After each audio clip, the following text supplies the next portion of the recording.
আসসালামু আলাইকুম দিনী ভাই ও বোনেরা। আশা করি আল্লাহর অশেষ রহমতে আপনারা সবাই ভালো আছেন।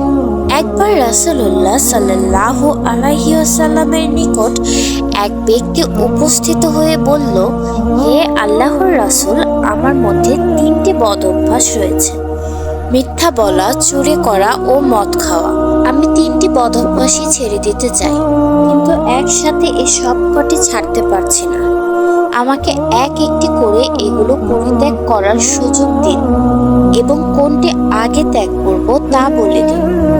রাসূলুল্লাহ সাল্লাল্লাহু আলাইহি ওয়াসাল্লাম একটু চিন্তা করে বললেন, তুমি প্রথমে মিথ্যা কথা বলার অভ্যাস ত্যাগ করো, আর এই ত্যাগ করার উপর বহাল আছো কিনা তা জানানোর জন্য মাঝে মাঝে আমার কাছে এসো। সে এতে রাজি হয়ে চলে গেল এবং কোনো অবস্থাতেই মিথ্যা বলবে না বলে দৃঢ় সংকল্প গ্রহণ করল। রাতে সে অভ্যাস মতো চুরি করতে বেরিয়ে পড়ল, কেননা এটা সে বাদ দেওয়ার ওয়াদা করেনি। কিন্তু কিছু দূর গেলেই তার মনে হলো, রাসূলুল্লাহ সাল্লাল্লাহু আলাইহি ওয়াসাল্লামের সাথে দেখা করতে গেলে তিনি যদি চুরি করেছি কিনা জিজ্ঞেস করেন, তাহলে মিথ্যা তো বলা যাবে না, কাজে সত্য বলে স্বীকারোক্তি দিতে হবে। আর তাহলে রাসূলুল্লাহ সাল্লাল্লাহু আলাইহি ওয়াসাল্লামের দরবারে অপমান তো সহ্য করতেই হবে, তার উপরে আবার হাতটাও কাটা যাবে। অনেক ভেবে চিন্তে সে ফিরে এলো, চুরি করতে যাওয়া হলো না। এরপর সে মদ খাওয়ার জন্য গ্লাস হাতে নিয়ে তাতে মদ ঢাললো, কিন্তু মুখে নিতে গিয়ে আবার ওই একই প্রশ্ন তার মনে উদিত হলো। রাসূল সাল্লাল্লাহু আলাইহি ওয়াসাল্লামের দরবারে তো আজ হোক কাল হোক যেতেই হবে। তিনি যদি জিজ্ঞেস করেন মদ খাওয়া চলছে কিনা, তাহলে কি জবাব দেব?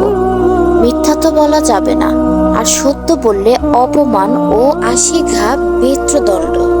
অতএব মদও সে ছেড়ে দিল। এভাবে একমাত্র মিথ্যা ছেড়ে দিয়ে সে একে একে সবকটি চারিত্রিক দোষ থেকে মুক্তি পেল।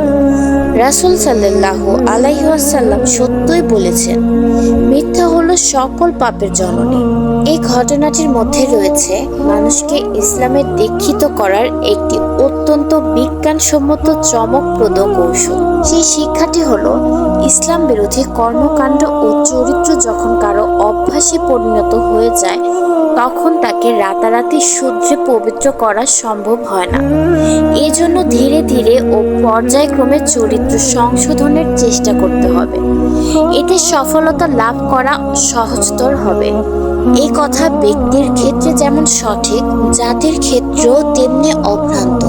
আল্লাহ তাআলা আমাদের মিথ্যা থেকে দূরে থাকার তৌফিক দান করুক, আমিন।